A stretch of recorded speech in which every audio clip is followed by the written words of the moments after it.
आज हम एक ऐसी मूवी को एक्सप्लेन करने वाले हैं जो आपको सिर्फ मोटिवेशन नहीं बल्कि आपकी आंखों से आंसू निकालने वाली है।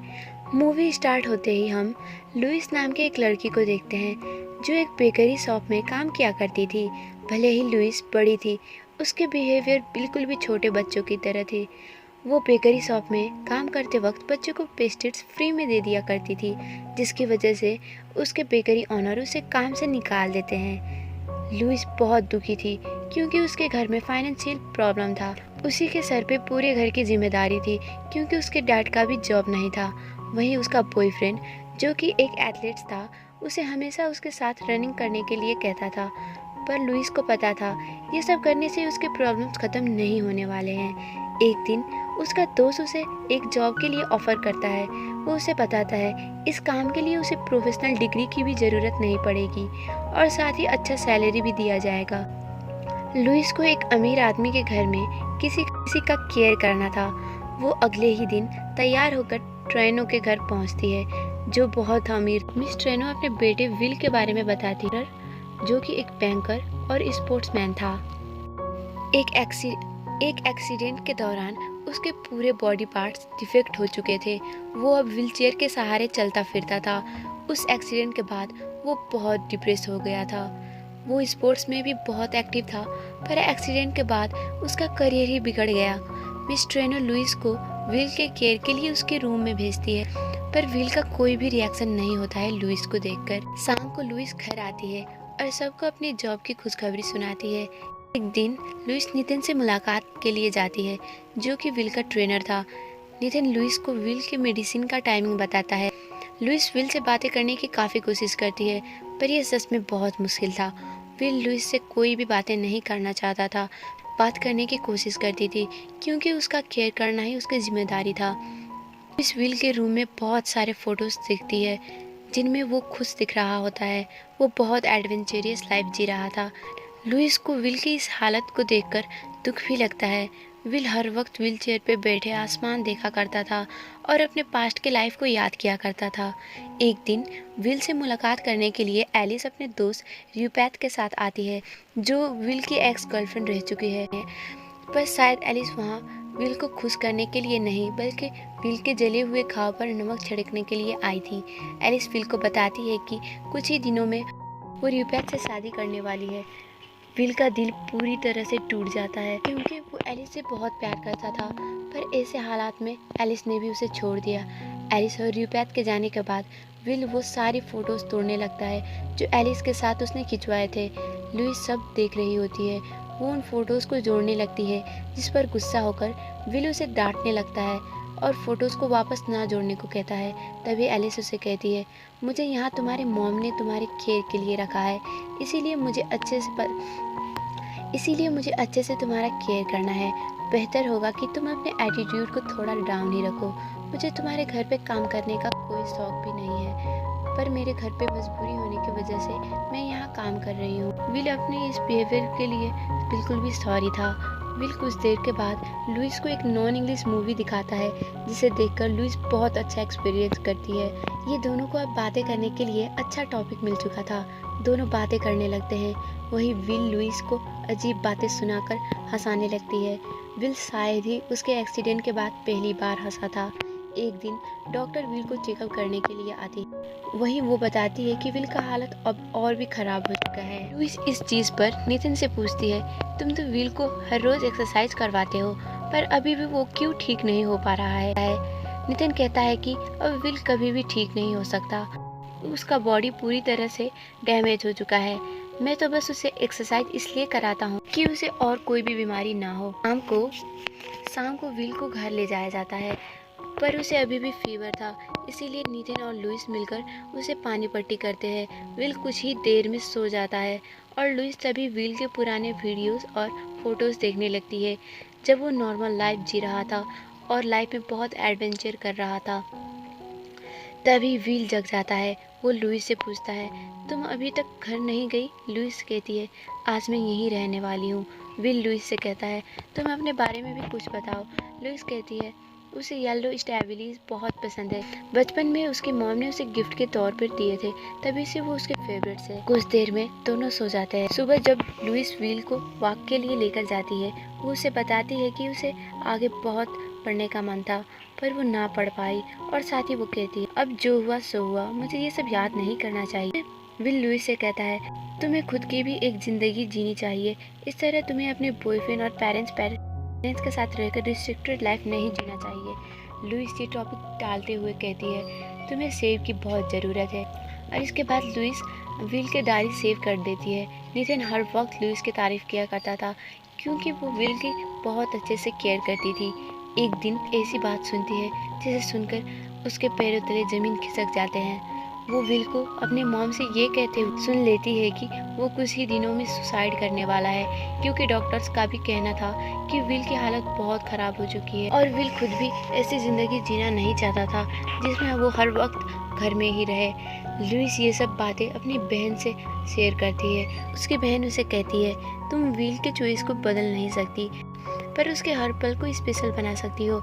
लुइस डिसाइड करती है कि वो विल को इतनी खुशी देगी जिसके बाद वो सुसाइड के लिए कभी सोचेगा भी नहीं। लुइस पहले तो विल के पास जाती है और उसे हॉर्स रेस के लिए ले जाती है, पर जो पैसे लुइस ने हॉर्स रेस के लिए लगाए थे वो डूब जाते हैं और उसका ये प्लान फ्लॉप हो जाता है। लुइस फिर से विल को कहती है, क्या हुआ अगर ये प्लान फ्लॉप हो गया तो? मेरे पास क्लासिकल म्यूजिक कंसर्ट के 2 टिकट है, हम वहाँ जाएंगे। लुइस की बहन उसे रेड ड्रेस पहनने को कहती है, क्योंकि वो उस पर बहुत सूट करता था। लुइस और विल दोनों उस कंसर्ट में जाते हैं, वहाँ म्यूजिक एंजॉय करते हैं और वापस घर आ रहे होते हैं। कार में विल लुइस से पूछता है, तुम्हें क्लासिकल म्यूजिक पसंद नहीं है ना? लुइस कहती है, हाँ, पर मुझे तुम्हारे साथ अच्छा लगा।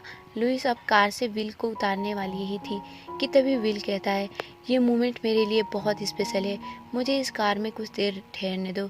लुइस अगले दिन विल से कहती है, मेरा बॉयफ्रेंड पैट्रिक और मेरे पेरेंट्स तुमसे मिलना चाहते हैं। विल कहता है, तुम्हारे पेरेंट्स मुझसे मिलना चाहते हैं, पर क्यों? लुइस कहती है, उन्हें जानना है कि मैं इतने दिनों से किसके पास रह रही हूँ। वो साथ ही उसे कहती है, इस थर्सडे मेरा बर्थडे है, सभी वहाँ आएंगे, मैं चाहती हूँ तुम भी वहाँ आओ। विल कहता है, ज़रूर अगर तुम चाहो तो। थर्सडे के दिन विल लुइस के घर जाता है, जहाँ पैट्रिक भी आया था। पैट्रिक लुइस को विल के बहुत करीब देखकर अंदर ही अंदर जल रहा होता है। केक कटिंग से पहले सब लुइस को गिफ्ट देते हैं, जहाँ पैट्रिक लुइस को एक नेकलेस गिफ्ट करता है जिसमें उसका नाम लिखा था। अब विल कहता है, मैं भी तुम्हारे लिए कुछ लेकर आया हूँ, और वो लुइस को उसके बैग से उस गिफ्ट को निकालने को कहता है। जब लुइस उसके बैग से उस गिफ्ट को निकालती है, उसके आंखें भर आते हैं। विल ने लुइस के लिए एक साधारण सा गिफ्ट खरीदा था, और वो ब्लैक एंड येलो कलर की विलीज थी जो लुइस को बचपन से ही पसंद थी। लुइस खुशी से उछलने लगती है। विल लुइस को अगले दिन एलिस और यूपैथ के शादी का इनविटेशन कार्ड दिखाता है। इस बार विल लुइस को एक ब्यूटीफुल कैसल में घुमाने ले जाने को कहता है। लुइस विल को उस जगह पर ले जाती है। वो जगह बहुत ब्यूटीफुल होती है। लुइस कहती है, इस जगह से भी ब्यूटीफुल और क्या हो सकता है?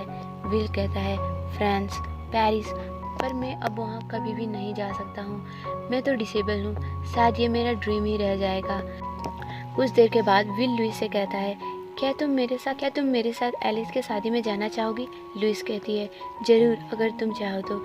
इसके बाद जब लुइस अपने घर पहुँचती है, उसके पेरेंट्स उसे एक खुशखबरी सुनाते हैं। उसके डैड को जॉब मिल चुका था और ये सब विल की वजह से पॉसिबल हुआ था। लुइस जब विल के घर पहुंचती है, वो वहाँ माइकल को देखती है, जो पावर ऑफ एटॉर्नी से रिलेटेड टॉपिक पे काम किया करते थे। लुइस फिर दुखी हो जाती है, क्योंकि विल ने अभी भी सुसाइड करने का प्लान चेंज नहीं किया था। दोनों अब एलिस के शादी में जाते हैं, जहाँ पर एक औरत लुइस से कहती है, हमेशा विल को खुश रखना, ये मोमेंट उसके लिए बहुत अहम है। अब लुइस विल के साथ उसके व्हीलचेयर पे बैठकर डांस करने लगती है। ये दोनों बहुत अच्छे से डांस करते हैं। उनका डांस देखकर सब लोग बहुत तारीफें करते हैं। इस वक्त विल बहुत ही ज़्यादा खुश था। लोग अब वापस घर आते हैं। नितिन विल से पूछता है, तो कैसा रहा तुम्हारा ट्रिप? विल कहता है, दुनिया का सबसे सुंदर ट्रिप था। मैंने आज लुइस के साथ बहुत अच्छे पल गुजारे हैं। वहीं अगली तरफ पैट्रिक लुइस से गुस्सा था, क्योंकि वो उससे टाइम ही नहीं दे पा रही थी और हर वक्त वो विल के साथ रहती थी। इसी बीच लुइस को पता चलता है कि विल हॉस्पिटल में है। लुइस वहाँ जा पहुँचती है। वो विल के पास बैठ उसके हाथों को अपने हाथों में ले लेती है और बहुत इमोशनल हो जाती है। विल के पेरेंट्स भी बहुत उदास थे क्योंकि वो चाहकर भी कुछ नहीं कर पा रहे थे। शाम को नितिन लुइस से कहता है, हम अब कुछ नहीं कर सकते हैं, तुमने वाकई विल के लाइफ को इतना बदल दिया। वो क्या था और अब क्या हो गया है, तुम सच में एक लाजवाब केयर टेकर हो। लुइस नितिन से कहती है, मैं विल को कभी भी सुसाइड करने नहीं दूंगी। मैं डॉक्टर्स के परमिशन के साथ उसे कहीं ले जाना चाहती हूँ, क्या तुम मेरा साथ दोगे? नितिन कहता है, हाँ बिल्कुल। अब ये तीनों एक आइलैंड पर पहुँचते हैं जो बहुत ही ज़्यादा खूबसूरत था। लुइस वहाँ बहुत इंजॉय करती है। विल भी खुश था।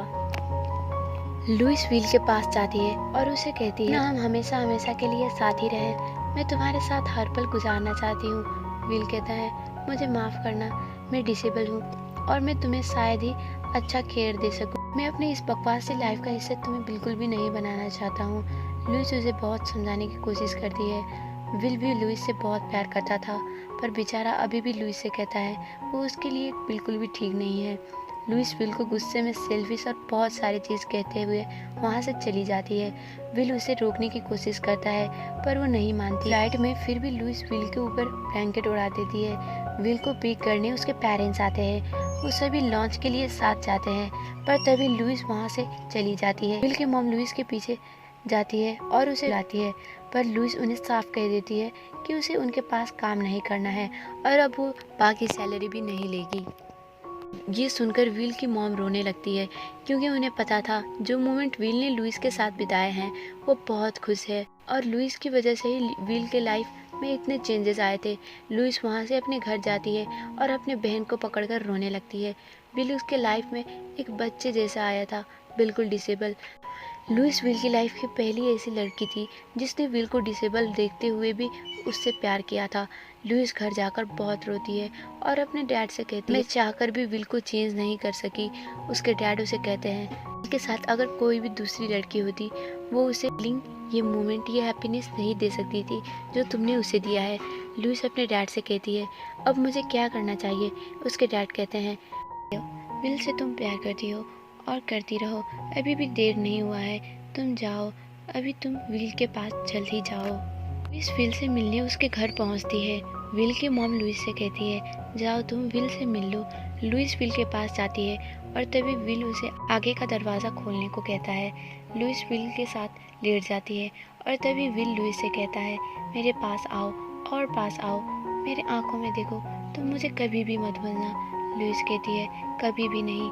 ये दोनों एक दूसरे को किस करते हैं। अब हमें एक सीन दिखाया जाता है जहाँ लुइस पेरिस में एक रेस्टोरेंट में होती है और विल के खत को खोलती है। उस खत में लिखा हुआ होता है, मेरी प्यारी लुइस, जब तक तुम्हें ये खत मिलेगा तब तक मैं ये दुनिया छोड़ चुका हूँगा। इस बात से हमें पता चलता है विल ने सुसाइड कर लिया है। यह आगे लिखा हुआ होता है, ये लेटर पढ़ते हुए तुम पेरिस के रेस्टोरेंट में होगी जहाँ तुम मेरे फेवरेट डिश को टेस्ट करने वाली होगी।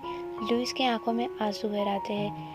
मैं तुम्हें एक ऐसी बात कहने वाला हूँ जो आज तक मैंने तुम्हें कभी भी नहीं कहा, जो अगर मैं तुम्हें कहता भी तो तुम रोने लगती और मुझे इमोशनल कर देती। पहली बात, मैंने अपनी पूरी प्रॉपर्टी तुम्हारे नाम कर दिया है। इतना सुनकर खुशी होकर उछलना मत, क्योंकि इसमें इतने भी प्रॉपर्टी नहीं है कि तुम पूरी ज़िंदगी बैठकर गुजार सको। पर मैं चाहता हूँ तुम अपनी ज़िंदगी को आसानी से गुजारो, तुम हर वो सपने पूरे करो जो मैं पूरा ना कर सका। तुम एक पल भी मत रुकना, अपनी ज़िंदगी में हमेशा आगे बढ़ते रहना।